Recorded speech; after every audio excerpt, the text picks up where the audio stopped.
Bom, é, nessa segunda fase agora dessa nossa aula, nós vamos discutir isso daqui. Existe alguma relação entre esses termos aqui, o agronegócio, a agricultura e a pesquisa científica? Será que existe relação entre isso? Então a gente vai navegar um pouquinho aqui agora sobre algumas informações do nosso agronegócio e tentar entender se a pesquisa científica é importante e até que ponto que ela pode ser importante, né? Eu peguei essa informação aqui do ano de 2018, publicado pela Embrapa, né? Em que a Embrapa ela informa que neste ano de 2018, para cada R$ 1 aplicado na Embrapa, houve uma estimativa de devolução disso para a sociedade na ordem de R$ 12. Então, para cada R$ 1 aplicado, as tecnologias geradas, né, tudo que foi gerado de desenvolvimento científico e tecnológico, retornou para a sociedade na ordem de 12,16 vezes, digamos assim. Então, a partir daí, vamos dar uma passada em algumas informações aqui, tá? Bom, segundo o mapa, o Brasil, que tem no total cerca de 851 milhões de hectares, faz uso das suas terras mais ou menos dessa forma aqui, tá? Eu não vou detalhar tudo, mas vamos imaginar aqui que por volta de 64, 65% são áreas que são de floresta ou são reservas legais APP ou são regeneração de floresta nativa, né, principalmente no bioma amazônico. Então, quase 70%, um pouco mais de 65% é isso daqui. Sobra, então, cerca de 35%, 30% desse total. Um pouco é ocupado por cidades, né, cursos de aves, etc. E uma parte disso daqui é usado pelo agronegócio como um todo, né? Então, a estimativa é que o Brasil utilize por volta de 28,7% da sua área na agropecuária, o que daria mais ou menos aí 244,4 milhões de hectares de uso pela agropecuária. Então, quase 30% do nosso território é utilizado em atividades agropecuárias. Se a gente observar, né, a porcentagem diária de cada um dos 5 mil e poucos municípios que a gente tem no país ocupado por estabelecimentos rurais, quanto mais, quanto mais amarelinho quer dizer que a maior área do município é ocupada por estabelecimentos rurais, a gente vê aqui, né, todo centro-oeste, sudeste, sul do país, uma parte muito grande ocupada por estabelecimentos rurais, né? Algumas faixas aqui do Nordeste, principalmente clima um pouco mais seco, uma ocupação um pouco menor e, né, por motivos também bastante óbvios aqui na parte da Amazônia. Mas mesmo assim, a gente percebe uma ocupação de estabelecimentos rurais muito grande no nosso país de forma geral. Isso demonstra também a importância econômica e social que essa atividade tem para a gente. Se a gente observar o PIB, né, do país, e são dados já do CPEA relacionados a 2019, o PIB do Brasil, que foi na ordem de 2,3 trilhões, teve no agronegócio 21,4% desse valor, o que corresponde a mais ou menos 1,5 trilhões de reais vindos, né, ou oriundos do agronegócio. E esse ramo, né, da economia cresceu no ano de 2019, comparando 2018 para 2019, quase 4%. Então, isso demonstra que o agronegócio do país participa ativamente da nossa economia e é um setor que tem crescido já tem muito tempo, né? Se a gente observar a importância que o agronegócio tem para a gente no nosso dia a dia, em tudo que a gente usa, desde o café da manhã, as roupas, as refeições que a gente faz, um combustível que vai no carro, né? O etanol, por exemplo, até a gasolina, que tem mistura com etanol também.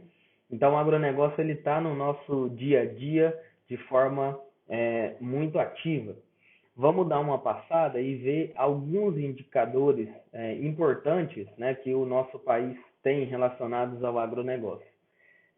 Na soja, né, na safra 18/19, safra passada, segundo os dados do Departamento Norte-Americano de Agricultura, o Brasil foi o maior produtor de soja do mundo, né? Nós produzimos algo em torno a 126 milhões de toneladas, cerca de 30 milhões de toneladas a mais que os Estados Unidos, que foi o segundo país com maior produção, né? A gente vê a Argentina aqui também em terceira colocação nesse ranking, a China um pouquinho mais para baixo, né? E na exportação de soja, o Brasil também lidera, né, ou liderou nessa última safra esse quesito. A gente foi o país que mais exportou soja, principalmente para a China, né? Então a gente exportou daquelas 126 milhões de toneladas, 77 milhões de toneladas, o que dá mais ou menos uns 60, 65% de toda a produção de soja do país, né? A gente vê outros países aqui agora aparecendo na exportação, como o Paraguai, por exemplo, né? E a China saindo da exportação porque o consumo de soja na China é muito maior do que o que eles produzem. Então, eles precisam importar muita coisa. Se a gente trouxer esse cenário da soja aqui para próximo da gente, em Rondônia, né? Rondônia, na safra também 2018-19, segundo dados publicados pela Embrapa de Rondônia, Rondônia teve por volta de 335 mil hectares plantados com soja, né? E produziu algo em torno a 1,10 milhões de toneladas, né? Pode parecer ainda inexpressivo, digamos assim, quando a gente pega o nosso vizinho aqui do lado, Mato Grosso, né, que é o maior produtor de grãos do país, mas se a gente pensar de uma forma mais localizada, trouxe como exemplo aqui a região do Vale do Jamari, mas tem outras regiões aqui também, com o Cone Sul de Rondônia, por exemplo, também, que é muito forte na parte de produção de grãos, mas nessa região aqui, num período de 2015 a 2018, aumentou na ordem de mais ou menos 70% a área plantada de soja, né? Então isso demonstra que é uma lavoura que está crescendo muito dentro do nosso estado. O nosso estado ainda tem bastante, ainda tem muito a crescer na parte agrícola, na parte de lavouras, certo? O milho, né? Dados internacionais, o milho, ele nessa safra 18/19 também, o Brasil foi o terceiro maior produtor de milho, né? Então a gente ficou aqui atrás de Estados Unidos e China, por exemplo, né? Na frente de toda a União Europeia junto aqui. Mas a gente é o terceiro maior produtor de milho do mundo e o segundo maior exportador, né? Ficando atrás aqui apenas dos Estados Unidos, né? Nesse cenário de exportação já aparece a Argentina e aparece a Ucrânia, né, na Europa, como grandes exportadores também de milho, né?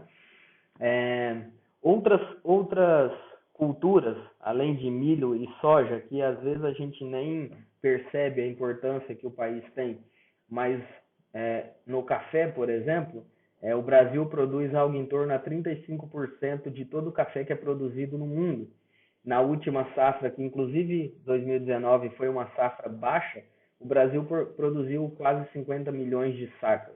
Na safra anterior passou de 60 milhões de sacas. Então o Brasil é o maior produtor e o maior exportador de café do mundo, né? E Rondônia, nesse cenário, no cenário nacional, é um estado que tem uma boa participação. Nós somos o quinto maior produtor do país, produzindo um pouco mais de 2,19 milhões de sacas. E nós temos a segunda maior produtividade do país, né, com 35,05 sacas por hectare. Suco de laranja, o Brasil produz 1,26, produziu na safra anterior 1,23 milhões de toneladas, né? É o maior produtor do mundo, o maior exportador, e no mercado internacional o Brasil representa 82% de todo o comércio mundial desse produto aqui, né? É, o açúcar, né, no caso do Brasil, oriundo da cana-de-açúcar, é um outro produto bastante importante. Nós somos o maior produtor do mundo, o maior exportador do mundo, e nós produzimos na última safra mais de 40 milhões de toneladas. Quando a gente vem aqui para a parte animal, pegando a carne de suínos, né, o Brasil é o quarto maior produtor, né? Se a gente pensar uma comparação com a China, né, que no último ano teve uma queda aqui bastante drástica, né? A China produz sempre acima de 45, 48 milhões de toneladas. No último ano produziu 36 milhões de toneladas mais ou menos. A gente está muito longe, né, da produção da China, da produção da União Europeia, até mesmo dos Estados Unidos, mas a gente ocupa uma posição importante aqui, produzindo por volta de 4,14 milhões de toneladas de carne de suínos. Quando a gente passa para a carne de aves, a gente tem uma participação maior na produção mundial. Nós somos o segundo maior produtor, né? À frente aqui de toda a União Europeia, da China, da Rússia, por exemplo, e ficando atrás dos Estados Unidos aqui em milhões de toneladas produzidas. E quando a gente fala de produtos animais, né, de carne, no Brasil não tem como deixar de falar da bovinocultura, né? Então, a bovinocultura no país, a gente pode observar por esses mapas aqui, oriundos do último censo agropecuário, a gente consegue visualizar como que o rebanho bovino está distribuído em praticamente todo o país, né? Se a gente fizer uma relação com a distribuição de pastagens, a gente consegue visualizar isso até facilmente, né? Então, nós temos aqui áreas, quanto mais verdinho aqui escuro tá, maior é a área de cada município ocupada por pastagem. Então, a gente vê a região centro-oeste e o norte, principalmente no Pará e em Rondônia, né, com uma presença muito marcante de áreas de pastagem. Então, a gente tem algo em torno a 180 milhões de hectares de pastagens no país. Se a gente lembrar que a área que a gente usa para agropecuária é em torno de 245 milhões, e nós temos 185, 190 milhões de hectares de pastagens, dá para entender a importância que a bovinocultura tem dentro do nosso país. Então, nós temos o segundo maior rebanho mundial de bovídeos, né? Algo em torno de 238 milhões de cabeças, com estimativa para 2020 esse valor chegar em 244 milhões de cabeças. E quando a gente olha no cenário internacional, o mundo tem hoje quase 1 bilhão de cabeças de bovídeos, né? O país que mais tem animais é a Índia, 306 mais ou menos milhões de cabeças, e o Brasil ocupa a segunda posição aqui, bem à frente de países como Estados Unidos, a China, toda a União Europeia e a Argentina aqui logo na sequência, né? Agora, quando a gente pega esses bovídeos e contabiliza a população de bubalinos, a gente percebe que a Índia, né, tem uma população desses animais muito grande. Então, eles têm, esses dados são muito difíceis de conseguir de forma concreta, mas eles têm uma população de búfalos acima de 100 milhões de cabeças. No Brasil é só 1,8 milhões, e ainda assim é a maior população de bubalinos que tem em todo o ocidente do planeta. Então a gente percebe que a Índia tem muito búfalo, né? E o Brasil tem bem pouco, né? Digamos assim. Então quando a gente pega, né, somente a população de bovinos, o Brasil muito provavelmente tenha o maior rebanho de bovinos do mundo, tá? Isso são dados agora, né, do último ano, certo? De 2019, tá? Então, o Brasil ele tem uma participação muito interessante na população, no rebanho bovino do mundo inteiro. Isso faz com que nós sejamos, por exemplo, o quarto maior produtor mundial de leite, né? O que é uma posição bastante interessante no ranking do mundo, né?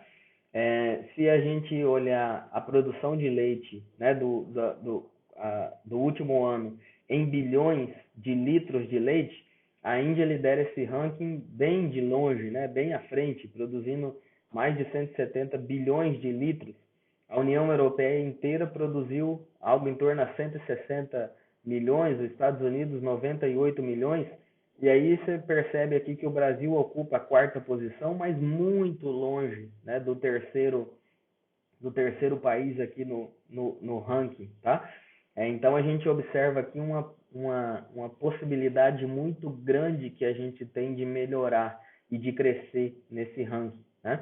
Se a gente imaginar a Nova Zelândia, por exemplo, né, que tem uma população de um rebanho de animais muito menor que o nosso e ocupa, né, a sétima colocação nesse ranking aqui atrás da Rússia, tá?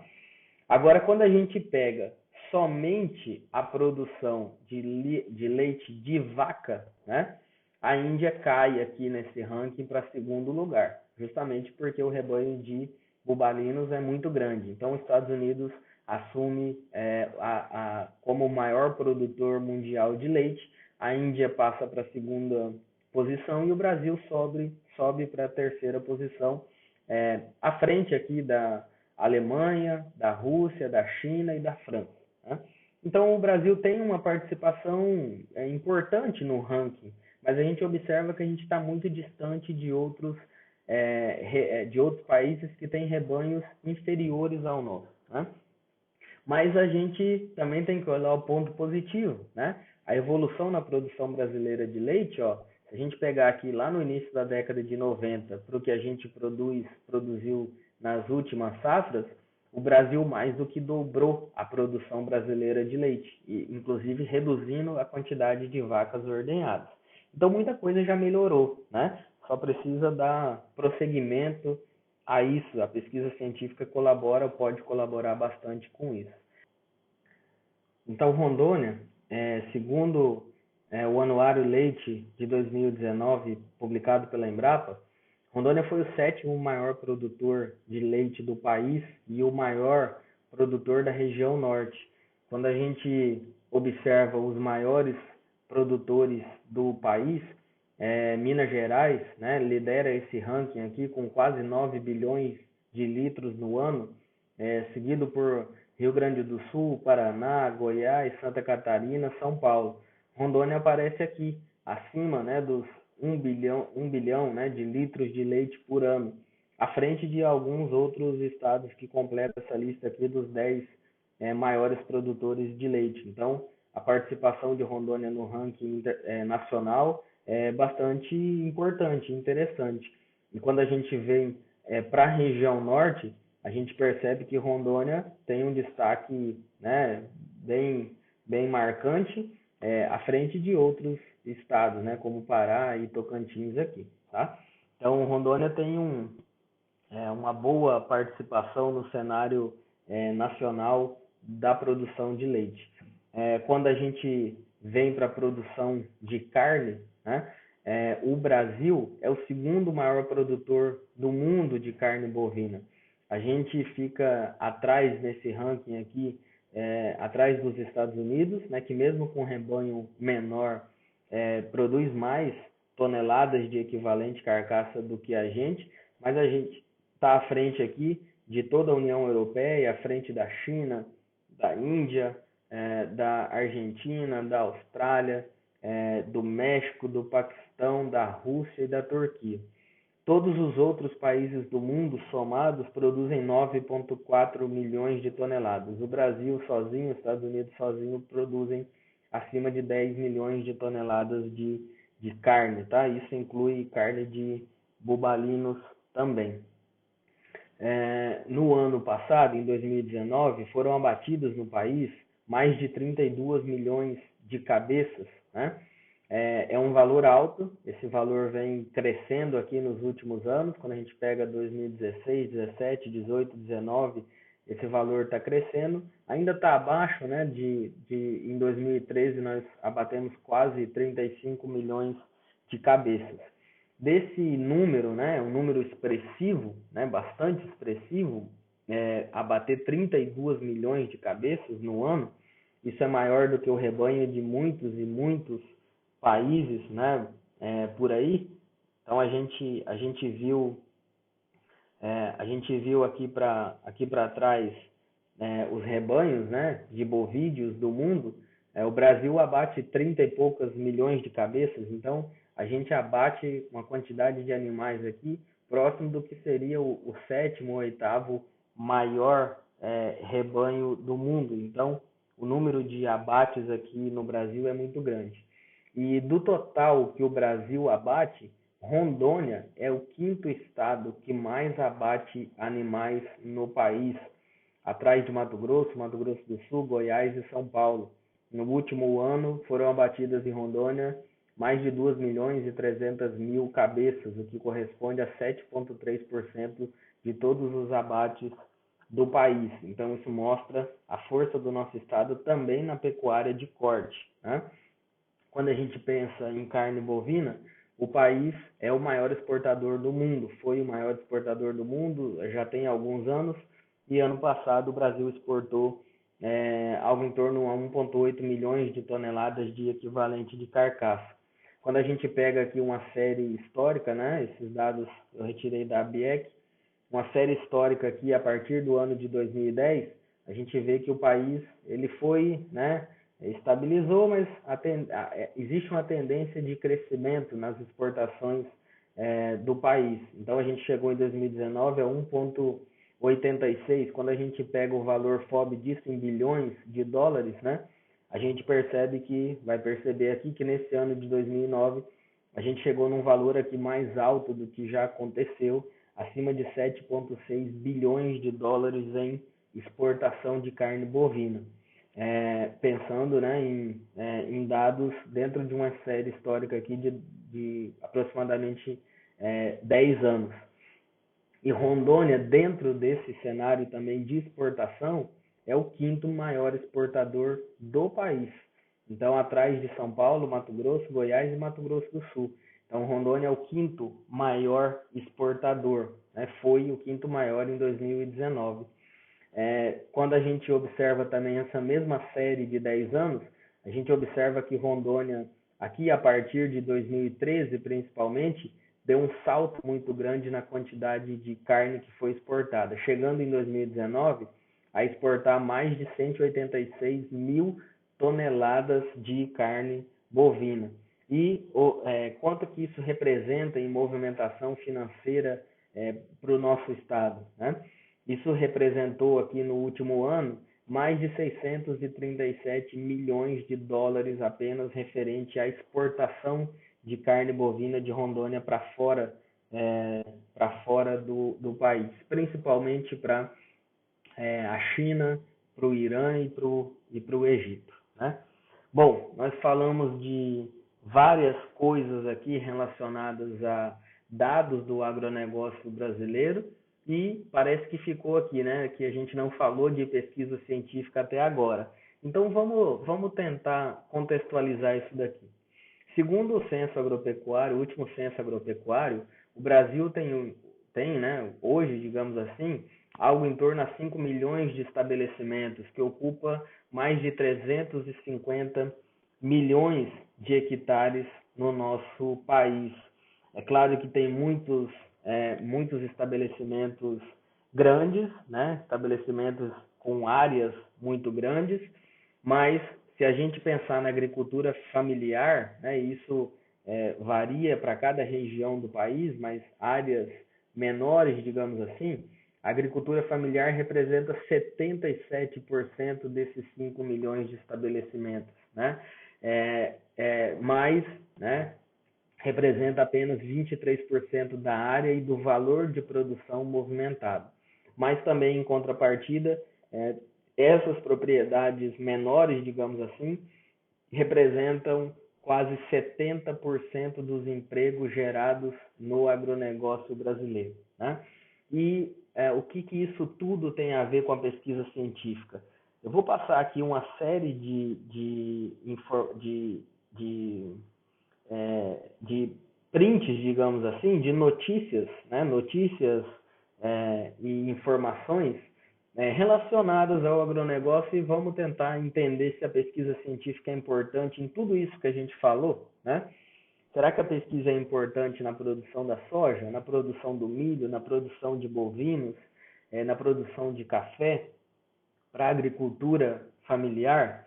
Bom, isso aqui é uma notícia aqui, ó, de março desse ano, né, mostrando aqui, né, um evento feito pela Embrapa de Rondônia aqui, ó, dia de campo de soja, realizado em Porto Velho, também teve em Vilhena, né?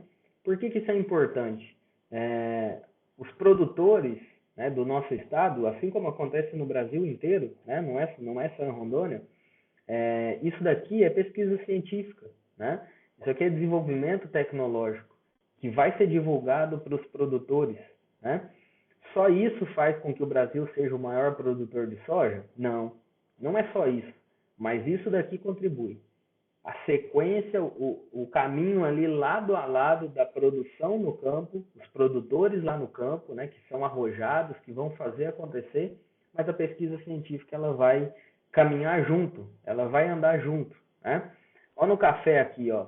A Embrapa apresenta novos cultivares híbridas de café em dia de campo em Rondônia e no Acre, uma outra notícia aqui do ano passado. Isso é importante para a produção de café aqui na nossa região? Né? Acredito que sim.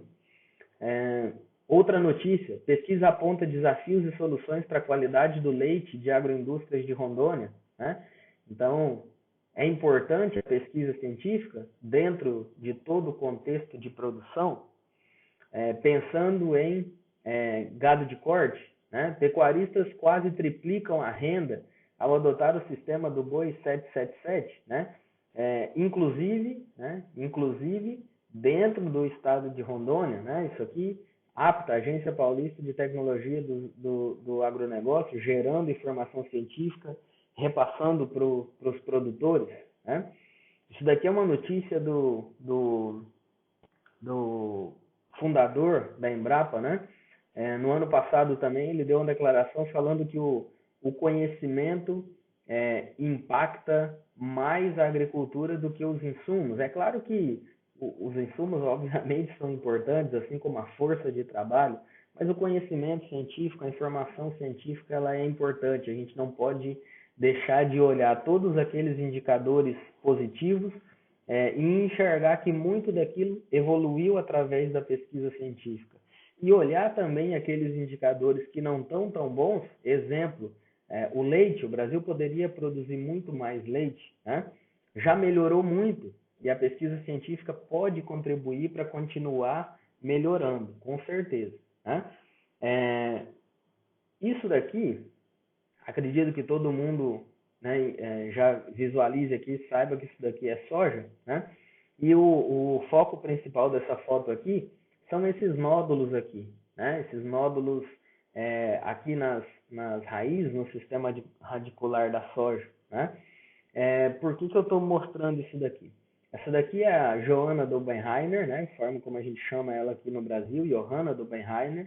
Ela já é falecida, né? Foi pesquisadora da Embrapa, Agrobiologia, e essa pesquisadora foi a principal pesquisadora em descobrir e iniciar os estudos do que hoje a gente compreende como fixação biológica de nitrogênio, né? Principalmente na soja, nas leguminosas de forma geral, mas principalmente na soja, né? Isso começou com cana-de-açúcar, começou com feijão, até chegar hoje no que a gente tem de inoculantes comerciais à base de bradyrhizóbio. A própria Embrapa fez uma estimativa, né, que o uso dessa tecnologia economiza, né, ou faz com que aconteça uma economia de quase 25 bilhões de reais por ano, somente por meio da não utilização de fertilizantes nitrogenados nas lavouras de soja. Além do aspecto financeiro, a gente também não pode esquecer do aspecto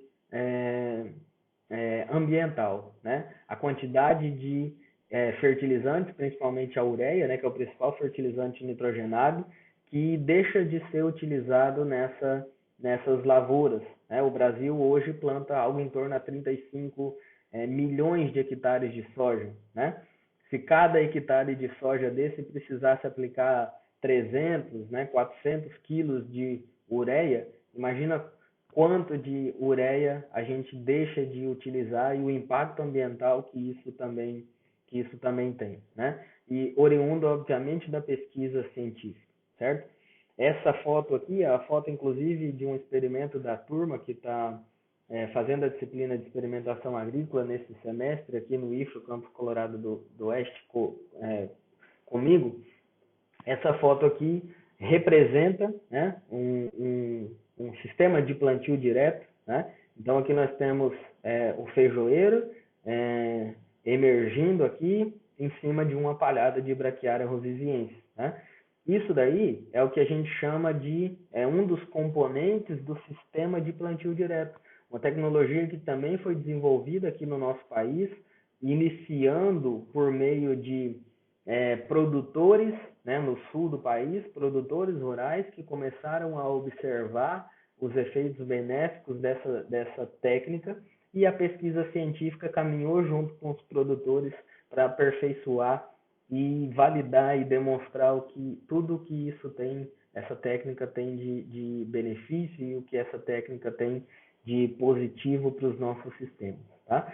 Então, o que eu fiz agora foi dar uma passada por uma série de informações práticas, de indicadores do nosso agronegócio, e tentar demonstrar que a pesquisa científica ela é importante para o agronegócio, não só no Brasil, no mundo inteiro, mas a gente observar que entender sobre experimentação agrícola, entender sobre o uso da estatística e entender que a pesquisa científica é importante para o agronegócio é essencial, tá? Então, os técnicos da área agrícola, os técnicos da agronomia, da zootecnia, da veterinária, da engenharia florestal, ambiental e afins, é importante a gente entender a participação que a ciência, né, que a pesquisa tem para que a gente continue crescendo dentro desse setor, tá bom?